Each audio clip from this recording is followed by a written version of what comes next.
Good afternoon. Thank you for joining us. This is a rather special seminar. It really is focusing on an award that we give out in the college for kind of the top researcher of the year sort of award.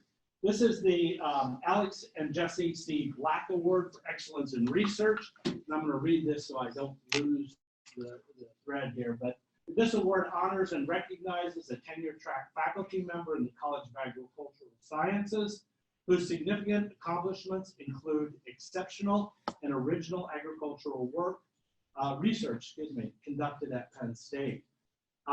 We give this out every year.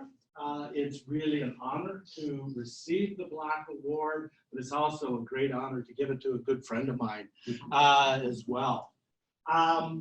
So great pleasure to introduce the winner of the Black Award, Mark Giltman.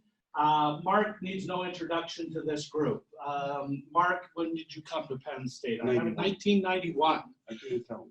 Pardon? I'll tell him all this. Okay, I won't steal your thunder. Yeah. But it really is a pleasure to introduce Mark.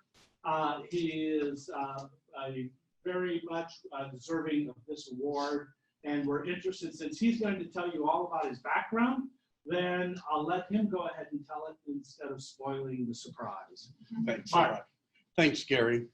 And thanks everybody for coming today. And also, I think it is a good idea the way you changed the seminar. This gives a special opportunity to me to do this. So first, I want to say thanks to the College of Agricultural Sciences, not only for the award, but for whatever years, I don't want to add this up, starting in '91.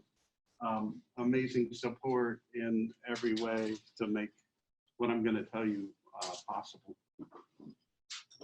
And this is not going to be your normal seminar, actually. I'm going to kind of give a big overview, but I'm going to tell you a little bit about my background. And I'm not telling you about my background because I think it's so amazing or anything, but I hope it's maybe fun, maybe a little funny, or for people to know a little more about me, but maybe also about how, what made it possible, what sort of set the stage for me to be here. And maybe that's inspiring to some people. So I wanted to share that. I'm going to tell you about, highlights of the research. There's a lot of stuff to cover. I'm going to kind of skim over and dive a little deeper into a few things. And then I want to tell you and give a tribute to actually everybody that made this possible, which are really all the lab members, some of which are here and at the end. Okay. So yeah, day one, this started back in 1956. I was born in Grand Rapids, but immediately moved to Mount Lebanon, Pennsylvania, which is really weird because that's over by Pittsburgh. So I ended coming back to actually kind of my home base after many years. And also note that the manned space program started right around that time, which was also, I'll tell you, was very influential to me. But my first memory actually is a sip of beer. I don't know why. I exactly remember the brand and seeing the bottle. My mom let me sip a little while she was ironing. And I think this is important. What you see here is I moved and I had beer and I remember that. And it's like I was already interested in new experiences. My parents exposed me to new experiences. I wasn't afraid of change. I had to go through this move. And I think that's important. It's something to expose your kids to new experiences is a really important lesson. Another thing I remembered, one of my earlier memories, was one of my aunts and uncles telling me, I could hear them in the background saying, that kid asks too many questions, kind of complaining, and it didn't really bother me at the time. I kept asking questions. I was one of those kids. How did that work? But if it works that way, then what about this? And what about that? And I kept asking questions. That comment didn't bother me. I kept asking questions, but I think there's also a lesson there. Like, let your kids ask the questions. Don't get annoyed about that. That inspires a curiosity in people. moved again, this time to Ohio. And shortly after that, I actually won the blue ribbon in the science fair. And this is my first plant science experiment. It was on phototropism. I had a shoebox with a little maze inside of it and a sweet potato plant. They grew through the maze and came out through a little hole. And I was amazed when I got this blue ribbon. I thought, how could I get the blue ribbon? It's just a plant in a box. And there's all these cool, you know, electric motors and lights and volcanoes and all these things. Later, many years later, I realized, wow, those judges were actually pretty smart, because what they saw there was, you know, a really demonstration of something really amazing, phototropism. And also, you know, a kid who started, this plant was huge by the time the fair came. So I had started this way ahead of time, and I think they recognized that. So for some reason, whenever anybody would ask me what I'm going to be when I grow up, I said a scientist. And I really didn't even know what that was, to be honest, at the time, but that was my answer all along. Another interesting thing, I was a hacker from the beginning. I hacked 2 broken radios, took them apart, tried to figure out how they work, put them back together. After a couple of electrical shocks, the Rolling Stones started playing. It was Honky Tonk Woman, and I remember it as clear as day. Technology came together and suddenly something wonderful, and that inspired me both, you know, for science, but also for music, which is a pretty important part of my life. I sat on the back porch, I watched the first man walk on the moon, and that was super inspiring because it was at night. You could actually see the moon when they were walking on the moon on our little black and white TV set. Also, somehow I came across this big set of books called Tom Swift. And Tom Swift was a science fiction. He was a kid who would always find a problem and then get a technological fix to the problem. No matter what the problem, him and his dad would build some sort of contraption that would fix the problem. And there's a whole bunch of things like the Solartron. Usually the inventions ended with Tron. I was fascinated by this, and I think it did something to me to say, you know, technology is a solution to problems, and that's what I want it to be.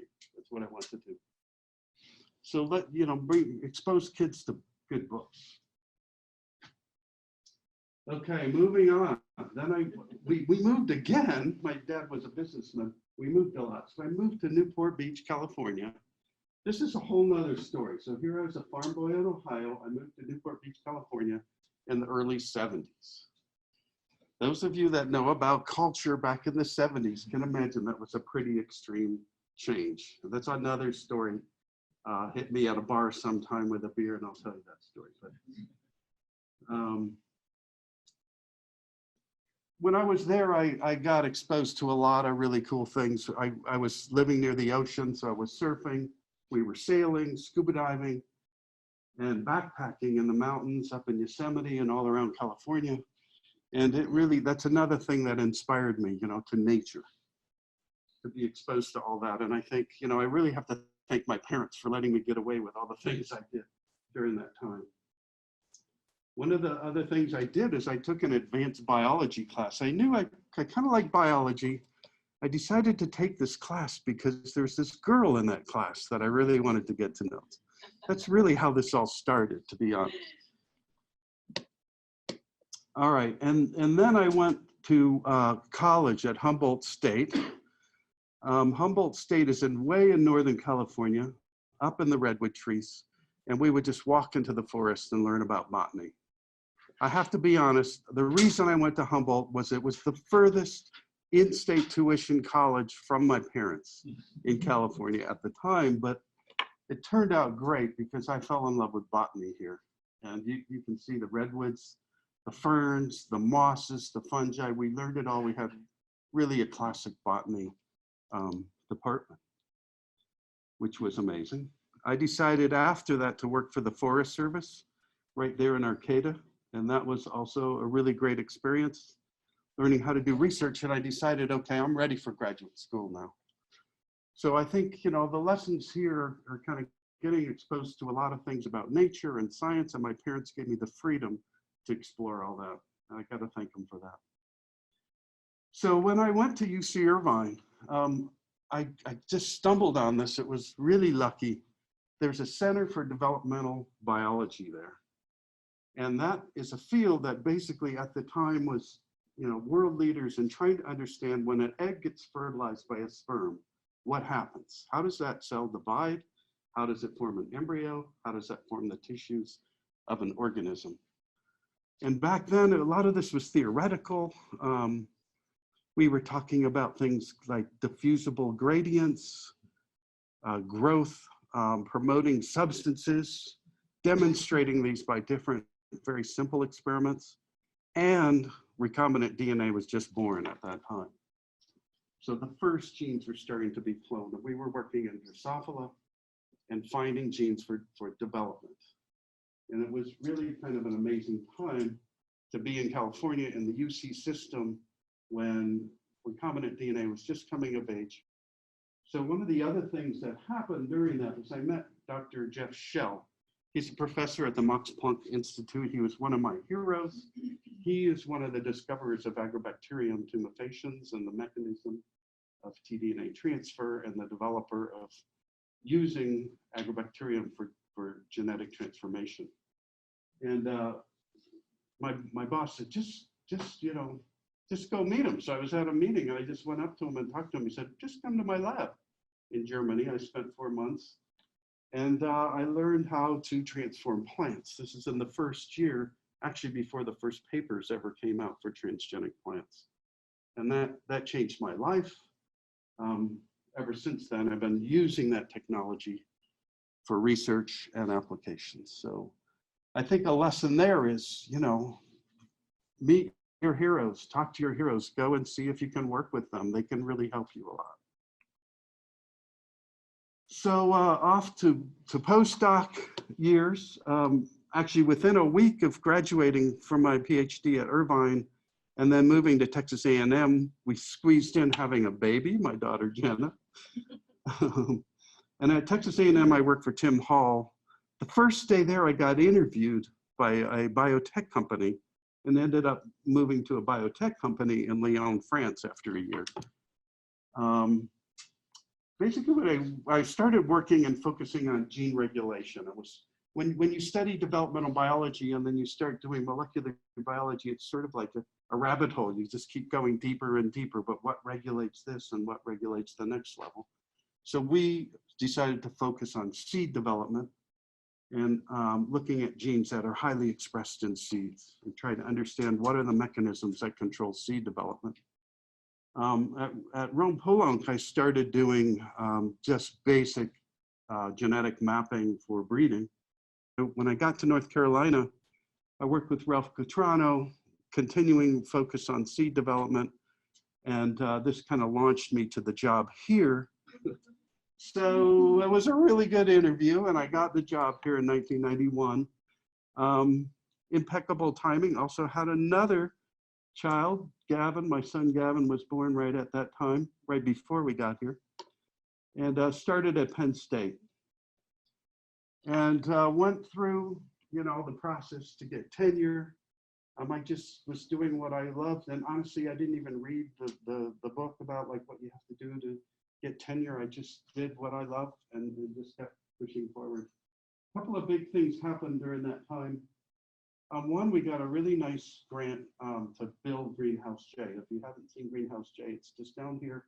All of our cacao plants are there. And that taught me a lesson, if you need something, do what it takes to get it. I wrote a big NSF grant. We got it. We designed the greenhouse. We built the greenhouse, and we still have the greenhouse. That was pretty exciting. The other thing that happened was one day our dean, Lam Hood, calls me up and he says, "Hey, Mark, I got a problem. Can you help me out?"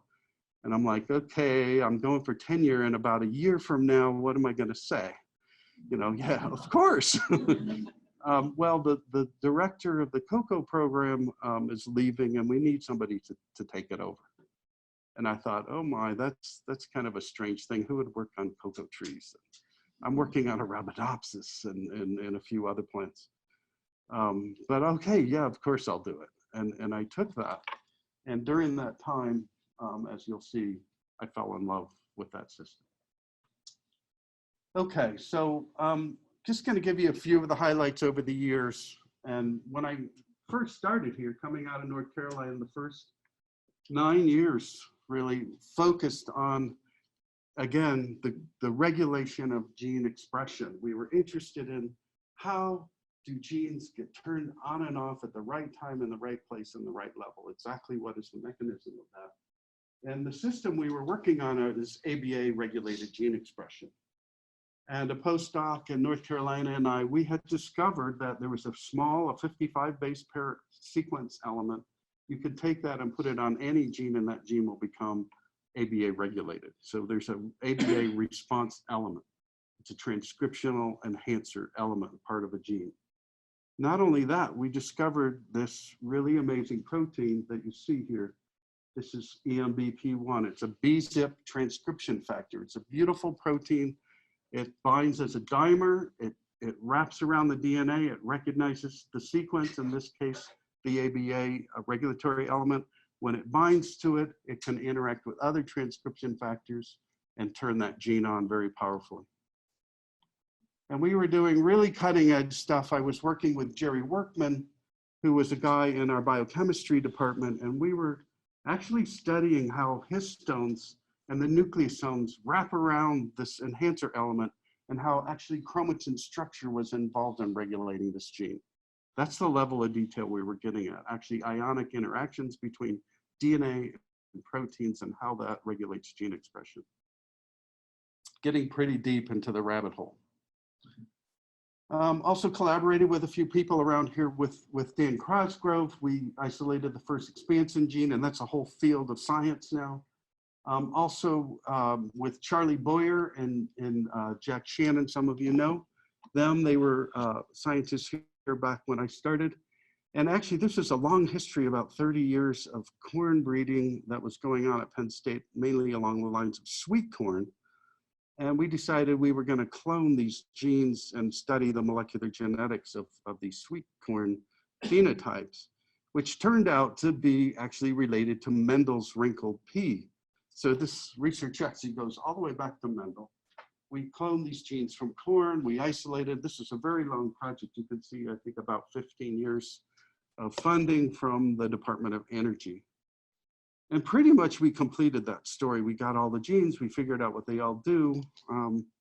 We had made mutants for all these, and the different mutants have different structures of starch and so on. I'm not going to go into the details, but more or less that got passed on. The biotech companies started working on this, and now there's plenty of products, this kinds of resistant starch products and other things that are used in food processing came out of some of this work. Also, Kathy and I had a collaboration on geranium. Remember that, Kathy?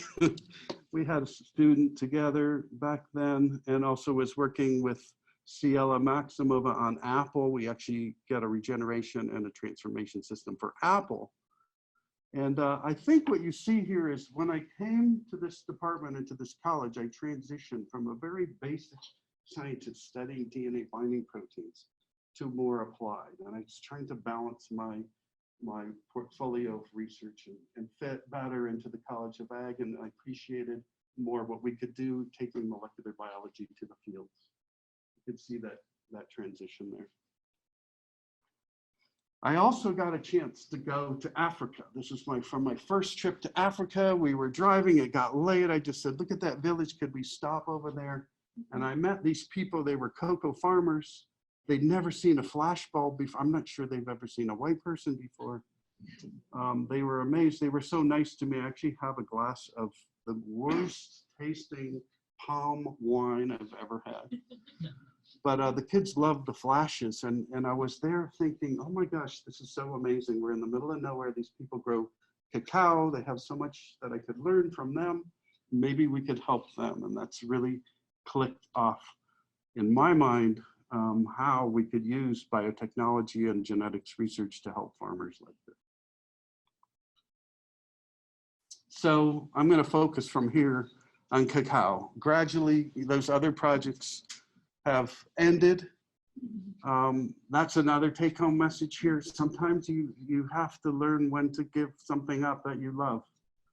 You know, those projects were great and you could keep going on them, but I felt at the time we need to focus our energy on cacao.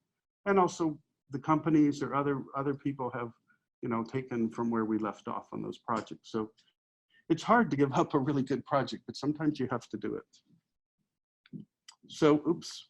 The first thing we set out to do was to propagate cacao and to make a system to make transgenic cacao, because we had a goal to engineer cacao for resistance to diseases and other things. And that took quite a long time. Somatic embryogenesis was the pathway we used. It's a way we start from flowers and we can produce lots of these little embryos and they can grow into normal plants. And this is kind of what it looks like. We start from these flower parts, we go through to plants. Once we optimized this, we also used this pathway, the secondary embryogenesis, as the starter point for creating transgenic cacao plants. So we just introduce Agrobacterium into that step and regenerate transgenic plants. That was quite an achievement. All that took about 5 or 6 years to do that. Once we did that, we went in a little deeper into our developmental biology interests, and actually we're able to study all the genes and how they change during not only somatic embryogenesis, but also in zygotic embryogenesis. And that revealed some of the differences. One thing we know is in somatic embryogenesis is not exactly the same as zygotic embryogenesis. And that led to ideas how to improve our tissue culture system. But we decided, let's try to roll this technology out. But before we did that, we really wanted to do a lot of field testing, make sure these plants were stable in the field and produce well. And we had set up a lot of collaborations and did a lot of field trials. The bottom line was the plants grew very well in the field and pretty much normal. And that actually ended up in a huge project that we didn't do, but this technology got rolled out in Indonesia, and there was about 100 million cacao plants produced by somatic embryogenesis. So we're, you know, super proud of that achievement. And there's lesser plants, but there are plants throughout the world now made through this technology. So moving along a little bit, around that time, it became clear that this GMOs, especially GMO cacao, was not being accepted by society, and the industry was not interested in actually trying to deploy transgenic cacao. So we shifted gears a little bit and started focusing heavily on the mechanism of disease resistance in cacao. The idea being, if we can understand more and identify the genes for disease resistance, we can help breed for resistant plants rather than make transgenic plants. So you'll see a lot about that. But before we did this, we decided we want to actually take like a translational biology approach. In other words, use the knowledge from model systems and apply that to this crop plant. In this case, we wanted to use Arabidopsis, the leading model plant. And so we decided one thing we would do to get started was first to look at, in cacao, flower development and the control of flower development. And how did that compare to what's known in Arabidopsis? Because that's one of the most heavily studied parts of Arabidopsis development. And we actually had a graduate student, he did his thesis on this, and you can see these time-lapse images of a cacao flower. It takes about 30 days for this flower to form. And it only opens for 1 day and then falls off. You see it fall off there. You can also see a beautiful abscission zone. This is in a flower that's so tiny you could barely see it. The abscission zone is already preformed. We compared this in detail to Arabidopsis, and the basic take-home message was they're almost the same developmental pathway is happening in cacao as it is in Arabidopsis. It takes about twice as long. Other than that, all the steps were the same, and some of the genes actually that control this were also present in cacao. So that gave us confidence. Now we really, basically cacao is like a big Arabidopsis with a few differences. So we can leapfrog our research by learning from Arabidopsis. We won't be too misled. So we started doing that. We started working on endophytes with Paul Bachman. Some of you might have known him. This was before there was the word microbiome. We started learning about this. Oh my gosh, there's organisms on top of and inside of our plants and everywhere. And this was almost an unknown field at the time. But this was an effort at biocontrol. We also did some endophytes work. When we started and formed an international community called the International Cacao Genome Consortium. And this is another lesson, you know, when you can work in a group of really dedicated people, it can really pay big dividends, because we started at the goal to sequence the genome. In the beginning, we calculated it would cost $80 million, and nobody was willing to give us $80 million. So we started getting ready to do it. And we knew the prices were going to come down. So we're just getting ready. We did a bunch of things. During that time, we started to study, again, the defense response. And I'll tell you a little bit about these two genes, NPR1 and NPR3. So our work in defense basically was looking at these two steps: how a plant recognizes that a pathogen's there, and what does it do, and how does it respond to that knowledge that there's a pathogen there. And it's really this response that can determine whether the plant is immune to a pathogen or it gets a disease. In other words, who wins, the plant or the pathogen? And a lot of times it's how fast the plant can respond and how strongly it can respond. So basically our questions were, what are the mechanisms in cacao, the most important ones, and what are the genes that are involved in those mechanisms? And can we find useful variants of the genes? That's the important part. It's enough to know what is the mechanism, but we want to find strong resistance genes that we can deploy in breeding programs. And we started here, again, taking knowledge from Arabidopsis of this gene NPR1, the master regulator of plant defense. This was a graduate student thesis. She actually showed here, you can see this protein move from the cytoplasm to the nucleus of the cell. So what this NPR1 does, when a pathogen is recognized, it moves from the cytoplasm into the nucleus, and it turns on the expression of about 2,000 genes that are involved in the immune system of the plant. So it's extremely complicated, but that's a master switch. The other thing we found in doing this was the sister gene, NPR3, is actually a repressor. It acts to shut down NPR1. So they work together. One is an upregulator, one is a downregulator. We studied a lot of details about this gene in cacao. I'll come back to that in a little bit. Around that time, the prices, sure enough, came down, and we sequenced the cacao genome as part of the International Genome Sequencing Consortium. And this completely blew open our ability to do research. Suddenly, things started going very, very fast. Basically, we discovered all 28,000 genes within about a year period of time. We saw them, we annotated them, and we started to look for what are the disease genes. There was over 500, and metabolic pathway genes. Those are the key genes for quality traits.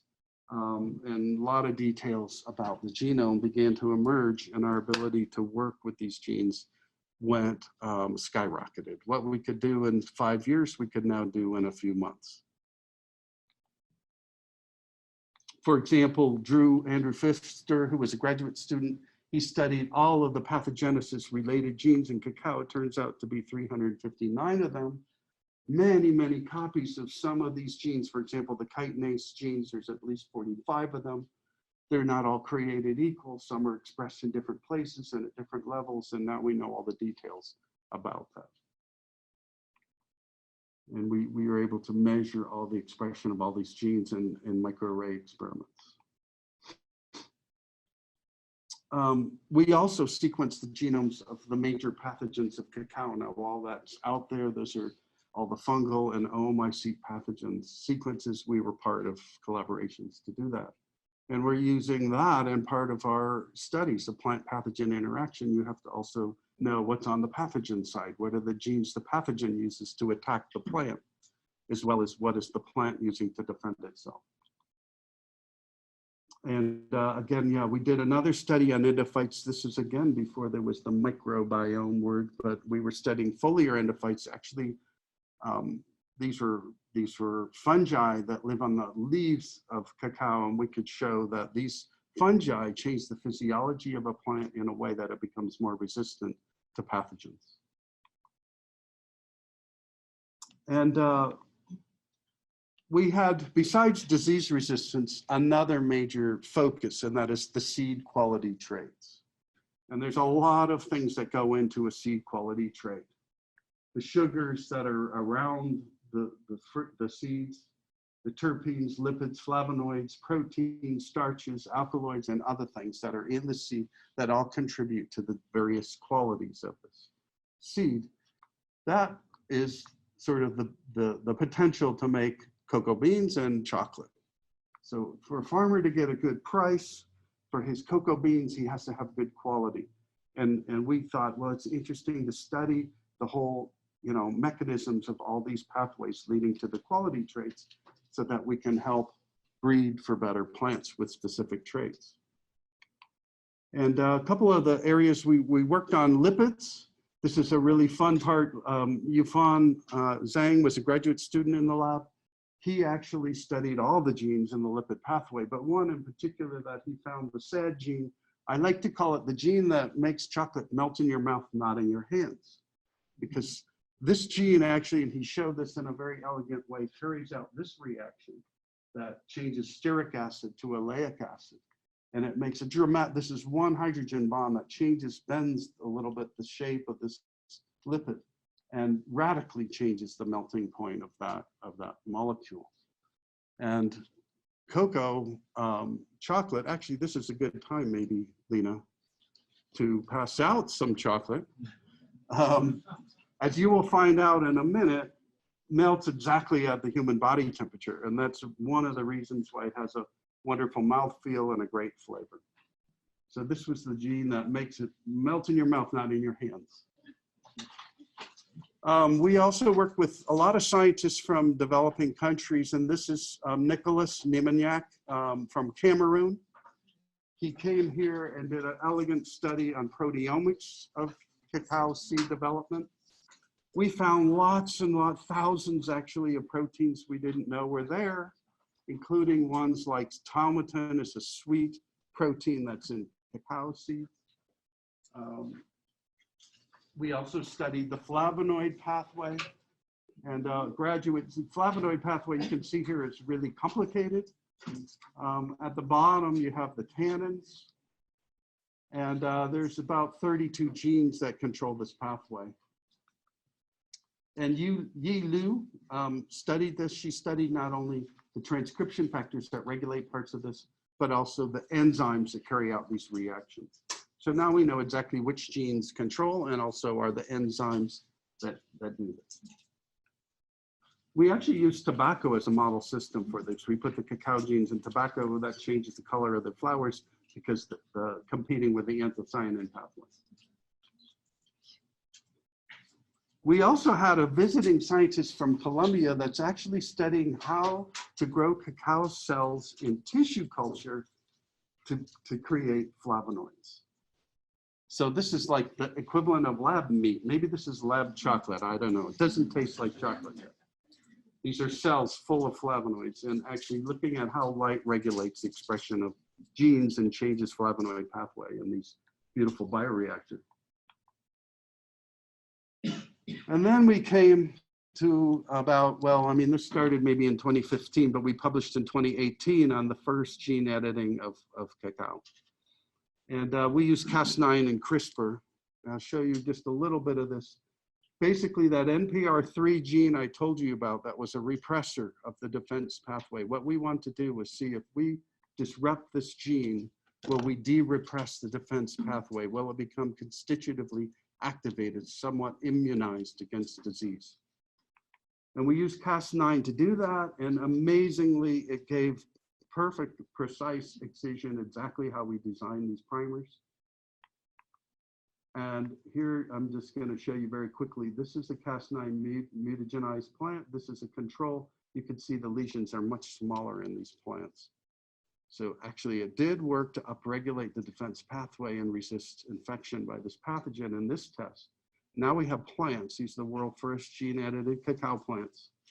Out in the greenhouse, we're getting ready to start to be able to work on real plant system and study this in more detail. Now, one of the other things we did was when we studied embryogenesis, we realized there's a couple of genes that actually are the master regulators of embryogenesis. We're able to clone those out and study these genes and actually find one, LEC2, that when we can put this into cacao through transgenic system, and now the leaves make tons of embryos. They would never make an embryo until we put this gene into the leaves. So we actually go back to my graduate days. We were thinking about what are the things that program cells to do things like developmental pathways. Now we're actually getting these genes. LEC2 is one of them. The gene that causes cells to form embryos. It's amazing. And into the genome era. The prices for sequencing have plummeted. And we're really fortunate we had recently obtained this NSF grant to look at, in a very deep sequencing mode, plant immunity and the genetic diversity of plant immunity of cacao. And one of the things, this is a take-home message I learned here, and this is about assembling a team of really great scientists that can also get along together and have really complementary skills. And here you see a team, Claude DePamplis from biology, Ciela from our department, Jim Martin also from biology, Peter Tiffin from Minnesota, he's a population geneticist. Dave Ping is from USDA, he knows everything about cacao, where it evolved and on the germplasm. And Brett Tyler is an expert, the world leader in Phytophthora. We assembled this team and magic happens. When you can get a team like this, we really start to move fast. So what we've done is actually sequenced 38 new cacao genomes. We're mining that data. We're finding genes for disease resistance like we never could before. Another project we started, again, going back to the developmental biology, is what are the genes that control flower development? What are the genes that make a vegetative meristem convert into a floral meristem? But this is worked out in other species, but a postdoc who's in the lab right now, Sarah Prewitt, has transferred that knowledge to cacao. We found the FT genes, which is the mythical Florigen molecule. We used to think that was one of these developmental diffusible substances. Turns out it's a protein that's encoded by this gene. This is actually a transgenic somatic embryo. It's only about 1 centimeter long, and at the end are flowers that are induced because we overexpress this FT gene. That proves the function of this gene, that this one protein alone could transform that meristem to start making flowers. And the reason we're doing that is to speed up breeding of cacao. We call that a fast track breeding system. It takes about 20 years to breed cacao. We want to bring that down to 10 or maybe less. We also got into metabolomics, and Ben Nolenberg, who's here, I'm not going to take his thunder, but I'm just going to tell you, March 16th is going to be an amazing seminar here on cacao. No spoiler here, but be there. It's going to be great. Also, we started a new project with Harvest Plus. Harvest Plus is an international program, breeding plants for better nutrition. And we have a collaborator in Jamaica, and we just had this idea, and now it's real. We're getting funding from the Caribbean nations, and we have some other proposals out to move Harvest Plus varieties into the Caribbean. These are for iron and zinc varieties of rice and beans. Really exciting project. We're also working on heavy metal transport. This is a collaboration with Aaron Connolly and also 2 graduate students in the lab. And I think you'll be hearing some talks about those coming up in the future. This wouldn't be complete without giving an acknowledgement to Ciela Maximova, who's actually here online. I'm going to see if I can bring her in for a second, but none of this would happen without Ciela, of course. All right, I also have to give a shout out to my family. And I'm really proud of everybody. Teddy's a doctor. She's an intervention radiologist. Jenna is a genetic counselor, Gavin is a computer data technician, and also Tommy, his wife, is as well, and our two grandkids, Jaden and Olive. Olive's going to be the president of the United States. We're not sure what Jaden's going to do yet. And all our sponsors, lots of sponsors, thanks. It's really, you know, a very privileged place to be where you know, the US government and our corporate sponsors and some private individuals trust us and give us the funding to do all this work. So without them, this none obviously wouldn't happen. The lab members that are here now, could you please stand up? Come on, come on. Give them a hand, because none of us are talking about that. The collaborators, there's a few collaborators here as well. And now I'm going to show you, we have just a few more minutes left. I'm going to show you a very brief show of all the people over all the years.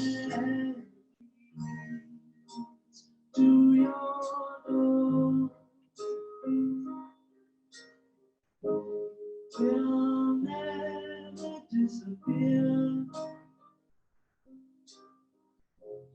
I've seen that road before.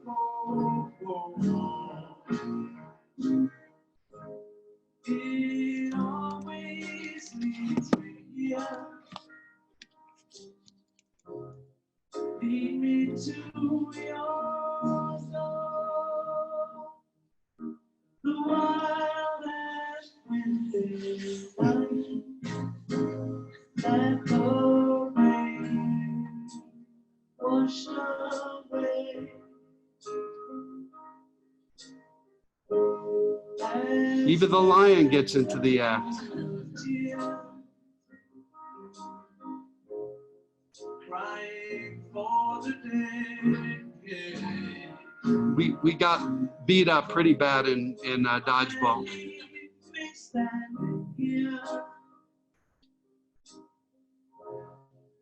Let me know the way. Many times I've been alone, and many times I've cried. Anyway, you've always known the many ways I've tried, but still they lead Secretary of Agriculture. to the long, winding road. You left me waiting here a long, long time ago.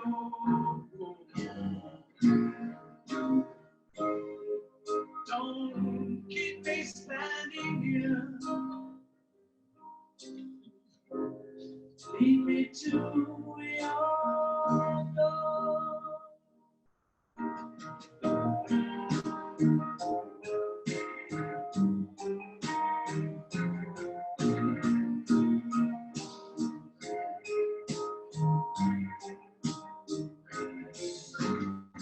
Hey, Patrick.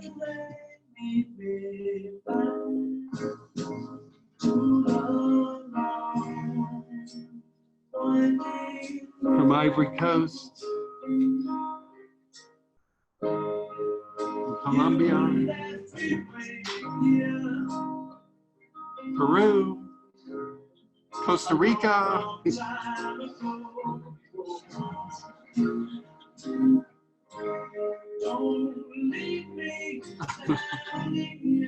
These are our Rocco friends from Northern Colombia.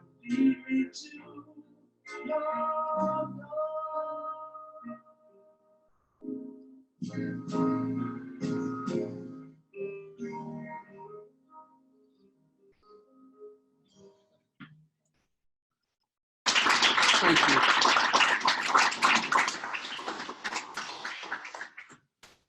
Right.